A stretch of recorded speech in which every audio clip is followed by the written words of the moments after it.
You keep wondering what the October surprise is going to be. There's always been one, right? The Republicans have always had, actually, the Democrats once had an October surprise. The Republicans blew it up. Richard Nixon blew up, well, arguably the original October surprise was in 1968. Back in 1968, for those of you not around back in that day, the Democratic National Convention was held in Chicago, and there was this riot between the police and the anti-war protesters because the anti-war protesters were really upset that the Vietnam War was about halfway through. Tens of thousands of Americans had died. Hundreds of thousands, perhaps millions of Vietnamese had died, and nobody could explain why.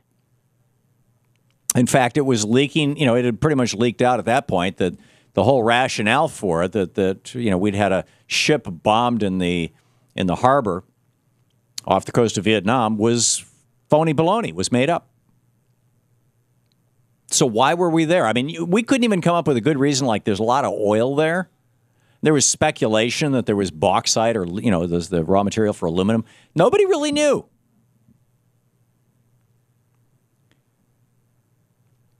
Now, there's a whole nother long story there when Lamar Walter and I were writing the book about the John Kennedy assassination. And we were talking with Harry Enrique Ruiz Williams, who was very, very close friends with Bobby Kennedy.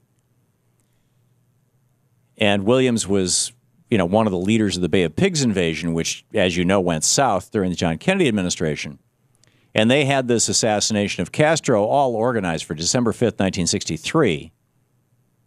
Kennedy was killed a few weeks earlier. And Harry and Bobby went into Lyndon Johnson's office in early December, like December 1st, 2nd, whatever it was, a couple days before, and said to LBJ, hey, we can still assassinate Castro. We've still got these people in place. Almejida is still the head of the army, and he's willing to take over. And we got these people who are going to take credit for the shooting in place, and they're going to go in there, Oswald and these other guys. And we got this thing organized. But LBJ was so flipped out because at that point he actually believed that Kennedy had been killed by Castro. He was so flipped out that he started yelling and screaming at it. Harry told me this story personally. That LBJ started swearing at him and saying he wanted nothing to do with those, fill in the blank Cubans, and he wasn't going to, he was over it. And now back in that day, because of Joe McCarthy and the right wingers and Fred Koch and the John Birch Society, if you wanted to be president of the United States, Republican or Democrat, you had to make a stand against godless communism. That's why in 1954 they put "In God We Trust" on our coins, right? You got to make a stand against godless communism. So LBJ told Harry and Bobby Kennedy, I'm going to make my stand against communism on the other side of the world. Damn it. We're going to do it in Vietnam. Right. That worked out real well. So in 1968, right, 6 years, I guess it was, 5.5 years into the Johnson presidency. He picked up a year, the last year of the Kennedy presidency, and then he had his own. He got elected for another 4 years. Or was it another 8? No, let's see, 66. Yeah, it was another 4 years. So in 68, LBJ had actually negotiated peace between South and North Vietnam. And then the head of the Republican Party down in New Mexico contacts Madame Tu, one of the leaders of South Vietnam, and says, hey, don't go to Paris. Don't cut that peace deal with North Vietnam. Richard Nixon, if he becomes president, he'll give you a better deal. Now, this was going to be the October surprise. In October, Lyndon Johnson was going to make a public announcement that he had cut a deal with the South Vietnamese and the war was going to end by the end of the year, which would have meant that Hubert Humphrey would have won the presidency because he was the vice president. He would have won the presidency in a landslide. It would have been a no-brainer. So the Republicans looked at this and said, holy cow, it's an October surprise. We can't have that. And Richard Nixon contacted the South Vietnamese and said, do not make peace with the president. Keep that war going, and when Nixon comes in, he will cut you a better deal, and he'll make you all rich. And so Lyndon Johnson called up Everett Dirksen, the leader of the Senate Republicans, one of the most respected statesmen. Everett Dirksen was actually a statesman. A Republican, but a statesman. In 1968, he was the leader of the Senate Republicans. In fact, they named the Senate office building. I think it's the building that Bernie's office is in, the Dirksen building over here. They named a Senate office building after him. Lyndon Johnson calls up Everett Dirksen, the head Republican, and says, you know, we're reading their hand. I mean, he had the CIA intercepts, right?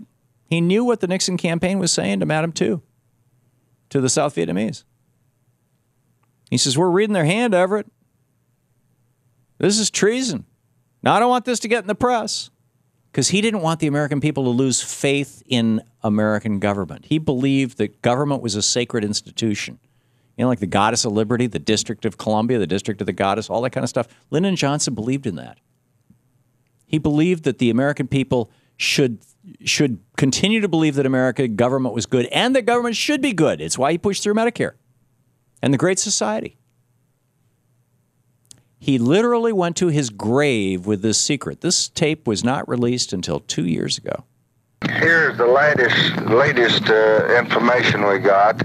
The agent says that they just talked to the boss in New Mexico. And that he says that you must hold out. Just hold on until after the election. We know what Chu is saying to them out there. Yeah. We're pretty well informed on both ends.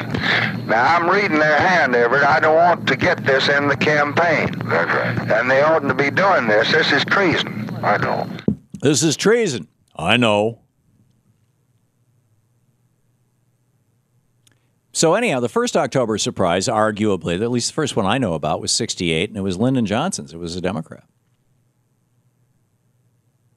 So then the next October surprise, the next big one, was Bill Casey was managing the Reagan campaign, and he cut a deal with the Iranians who had taken, you know, after the Shah got overthrown during the Jimmy Carter presidency. Shah got overthrown because he got cancer, he got sick, he came to the United States for treatment, and, you know, people there took over the country. And they took the U.S. Embassy residents hostage. And Bill Casey cut a deal. Just hang on to those people until the moment Ronald Reagan's sworn into office, and we will sell you spare parts for that giant military that Iran had at that time that was all American stuff because, you know, we sold it all to the Shah. That was called the Iran-Contra deal. In fact, we took the money from selling those things to Iran and used it to support the Contras, to buy guns for the Contras. The Nicaraguan so-called freedom fighter, the right-wing death squads down in Central America. So that was the second October surprise. You know, I guess you'd call it the November surprise when George Bush had the Supreme Court pull the election out. Although it was in October, I think, that his brother Jeb purged 60 or 80,000 African Americans off the voter rolls in Florida. They got it close enough for him to steal. So anyhow, the question is, I mean, given that virtually every Republican who's ever been elected has done so by having an October surprise that was treason, what's the October surprise going to be this year? Is it this poll, this 2012 voter registration confirmation survey that Ralph Reed says he's mailing out to 10 million Americans that calls Obama communist implicitly? This is the Thom Hartmann Program. Or is it that they're going to kick 5 or 10 million people off the voting rolls, or already have? What do you think the October surprise is going to be? Your thoughts up next.